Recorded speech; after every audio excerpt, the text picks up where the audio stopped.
In this video, I'm going to introduce you to each of the 12 members of the Council of Light's inner circle, their unique characteristics, and the areas of our universe that they look after. And I'm also going to give you some ways that you can work out which member of the council you descend from. By the way, this video is part 2 of a series. In part 1, I explained what the Council of Light is and how each of us is connected to the 12 original members of the inner circle. Now, if you haven't seen that video yet, I'd recommend you check it out before watching this one, so you have a foundation for the information I'm going to share today. So I will leave a link in the description for you. So, the 12 members of the Council's inner circle play a crucial role in guiding and influencing our lives, and in fact, all of our soul lessons are organised around them. Just before I introduce the 12, I want to explain that the qualities of the Council members are arranged hierarchically. They relate to successive phases of personal and social development. So each phase, each council member's attributes build on the previous one. And you can think of it as they're progressing from lower order to higher order attributes. And in fact, the way the progression is structured is similar to Maslow's hierarchy of needs, if you're familiar with that construct. So that means council members at the start of the learning process, at the bottom of the hierarchy, tend to focus on areas that are related to security and survival, while those towards the end, at the upper end of the hierarchy, are much more concerned with ascension and self-actualization. And you can also think of this progression in terms of the chakras. We start with the physical aspects, the root through to the solar plexus. Then we move on to the more conscious aspects, the heart and the throat. And finally, we reach the higher order energies of the third eye and the crown. So the council members and their areas of learning also progress in these kinds of ways. Now, even though this hierarchy exists, I should note that every member of the council is equally important, as are the aspects and areas they oversee, because we need all of those qualities working together harmoniously to learn and survive and thrive. So by extension, every soul in our universe is equally important. Each one of us is contributing to the collective knowledge, no matter which part of the soul tree we come from, and no matter which lessons we are going through in any particular life. Now, in addition to underpinning the structure of our personal soul lessons, our planet's eras and historical ages also align with this hierarchy of qualities. For example, we are currently leaving lower order Mammon and Agamemnon phases, which are intensely focused on money, war, the patriarchy, and moving into Freya and Isis phases, which are concerned with individualistic self-expression, spiritual transformation, and also women, this rebalancing of the genders that we're going to start to see. There's just one more thing I want to mention before I introduce the 12 council members, and that is, as I've already hinted, their qualities can be expressed in a lower order or higher order way. So just to give you an example, Sophia qualities at their best are fair, wise, just, but at their worst can be judgmental, impatient and insensitive. So I'm not going to go into all the details of every council member in this video, it would just take too long. But for now, without further ado, here is a summary of the 12 members of the inner circle of the Council of Light in order from bottom to top. Number 12 is Saturn. Now, besides being a planet, Saturn was also known in Roman times as the god of seed and sowing.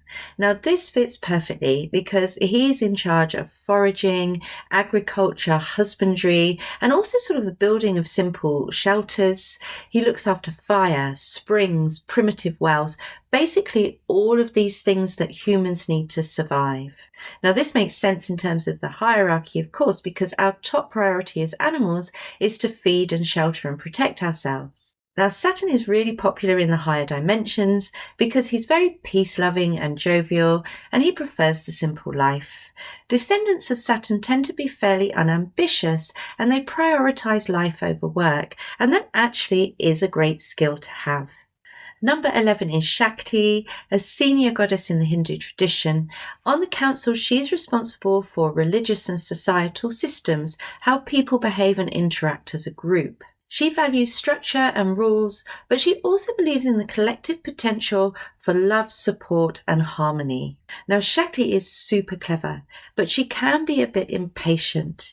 And even though she's powerful, she's lower in the hierarchy because religion and social organization are foundational aspects of civilization. We need these things so that we can work together as a collective.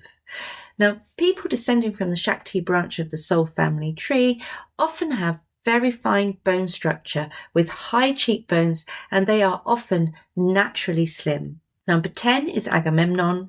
In Greek mythology, he was a king who led the Greek armies in the Trojan War. He's forthright, he's direct, and he looks after leadership, monarchy, dictatorship, war, athletic sports, dogs, hunting, and men. And in fact, if you look at all those areas, these are things that we often think of as being more masculine. As I mentioned before, we're nearing the end of a lower order Agamemnon phase known as the patriarchy, and that means that we're starting to see a rebalancing of the genders, with more power starting to shift towards women and towards non-binary individuals. Now, a future higher order Agamemnon phase will see the uniting of world leaders into a global government. Agamemnon people are often physically very strong and well built, your typical jock, and often traditionally good looking. Now, number 9 is Mammon. Mammon is a term used in the Bible to denote wealth. This is very fitting because this council member oversees bartering, commerce, financial institutions, and money. But interestingly, he also looks after all kinds of energy systems, from the material, like oil and gas, to cosmic energy and the chakras.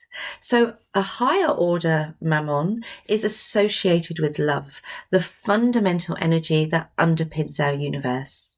And in a future Mammon phase, love will become our society's major currency rather than cash. Now, Mammon can be a little bit ostentatious. He loves a bit of bling, but he also has a calming presence because he naturally transmutes negative energy into positive. And if you think about it, that is kind of the power of love. Number 8 is Thor. Now, as you'd expect from a man with a large hammer, Thor is all about building things. He is a problem solver, and he is someone who makes things happen.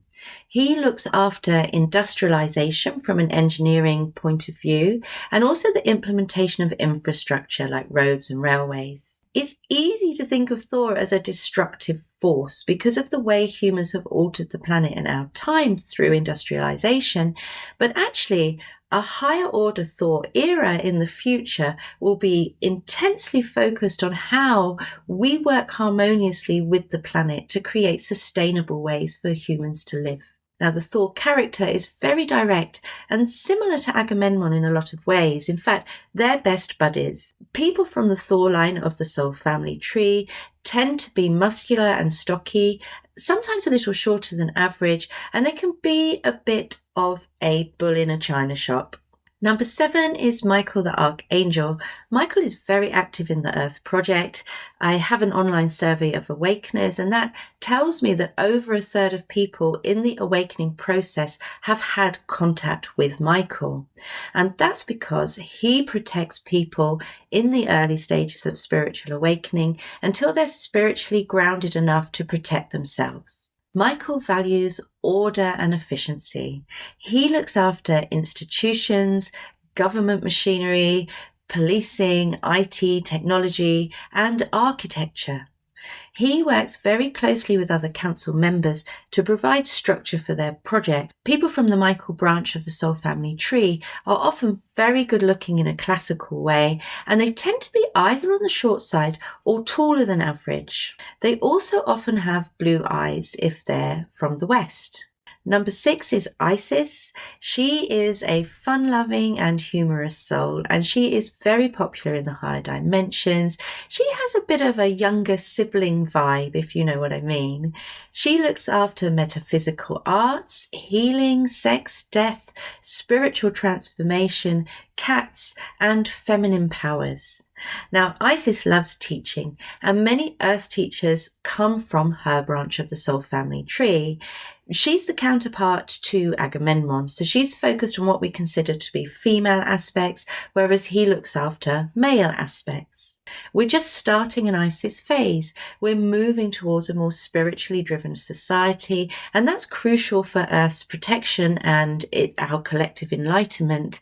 And in fact, Isis is the sponsor of the Global Enlightenment Project. Isis people tend to be dark, curvy, sexy. There is a branch of the Isis line, however, which is a bit more angular, though still tending towards dark colouring. And Isis people are naturally very intuitive. When people come to me for awakening coaching and they tell me they've been connected to the higher dimensions all of their lives, they have almost always come down from the Isis line of the soul family tree, or they have a great deal of Isis energy in their soul design for this incarnation. Number 5 is Aphrodite. She looks after the human system and big emotions like overcoming grief and falling in love. She's also connected to parenthood, particularly motherhood and pregnancy. Now, Aphrodite teaches us to embrace feelings, but also to manage our emotions with calm and grace. And in fact, Aphrodite people do tend to be very graceful, and a lot of dancers tend to be connected to this line of the soul family tree. As you'd also expect, Aphrodite people tend to be rather beautiful, but mostly you notice how they hold their bodies in a graceful way. And these people are also attracted to beautiful things, but typically in a quiet, elegant way, although of course that can depend on the lessons that they're going through in any given lifetime. So for example, if an Aphrodite person were going through Freya lessons, they might be drawn to brighter colours and wackier designs. And speaking of Freya, she is number 4 in our list of the 12 council members, and Freya is a natural creative, fun-loving, humorous, quirky, eccentric. She looks after the visual arts, traditional arts and crafts as well, TV, theatre, film design, and also fashion. And most importantly, Freya stands for diversity, individualism, and self-expression. She's also sexually experimental, and people from the Freya line are most likely to define as bisexual or pansexual. And they also often struggle with conventional life, 9 to 5, and conventional careers.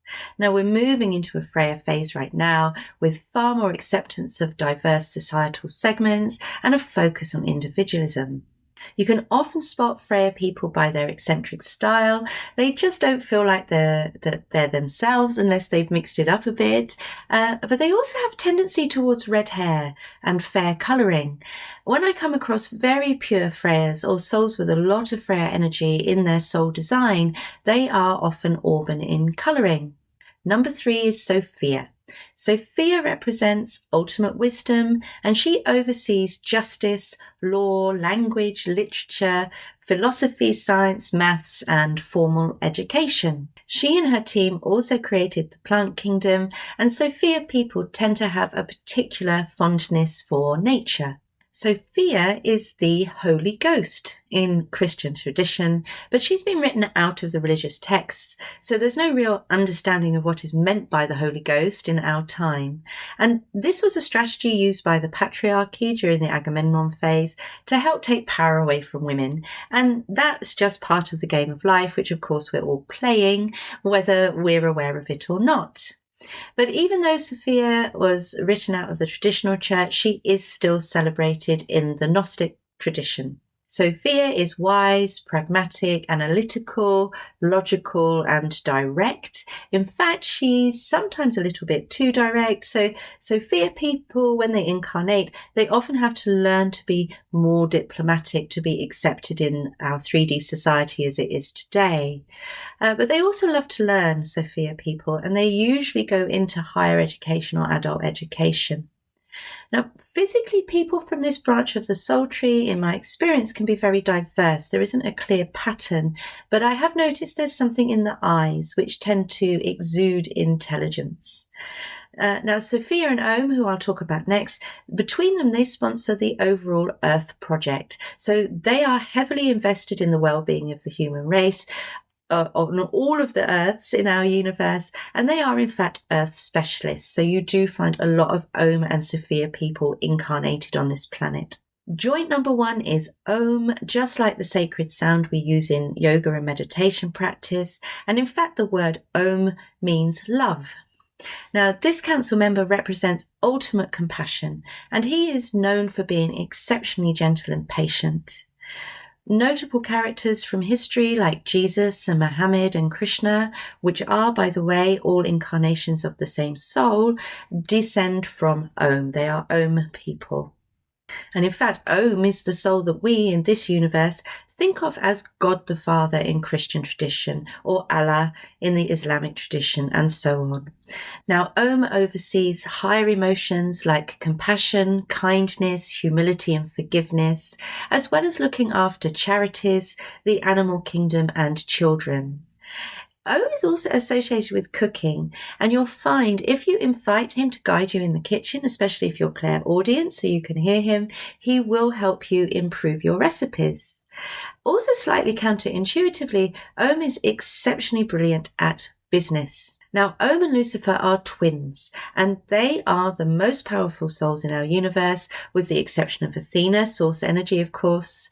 And so let's talk about Lucifer, as I hinted, the joint number 1 council member in the hierarchy with Om. Lucifer is greatly misunderstood in our dimension, but in fact, this council member and his attributes are absolutely vital for humans to realize their full potential. And Lucifer has been literally demonized in our culture, and this is again another strategy of the game of life, teams playing game of life. But the fact of the matter is, we need him. We have to remember that we're not just here to be good little children, we're here to experience everything that life possibly has to offer in every kind of body and personality. And that might mean that we need to go outside of the societal norm in whatever era it is we've incarnated in. It's not about towing the line. It is about being free to be your authentic self. So Lucifer oversees rebellion, independent thought, dissent, teenagers, perversion, addiction, and devilment. And he also looks after music, which of course is why we say the devil has all the best tunes. Now, Lucifer represents ultimate self-belief, and he's charming, he's charismatic, and he's confident, but that can tip over into arrogance when he's in a human incarnation. So that's one way that you can sometimes recognize people from the Lucifer branch of the soul tree. But really what he encourages is self-actualization and absolute freedom of thought. Don't worry if you're receiving contact from Lucifer. It is a sign that you are a very old, very powerful soul. Lucifer people often have strong personalities and very dark eyes and very dark hair, but not always. But I have never met a Lucifer person who does not love music.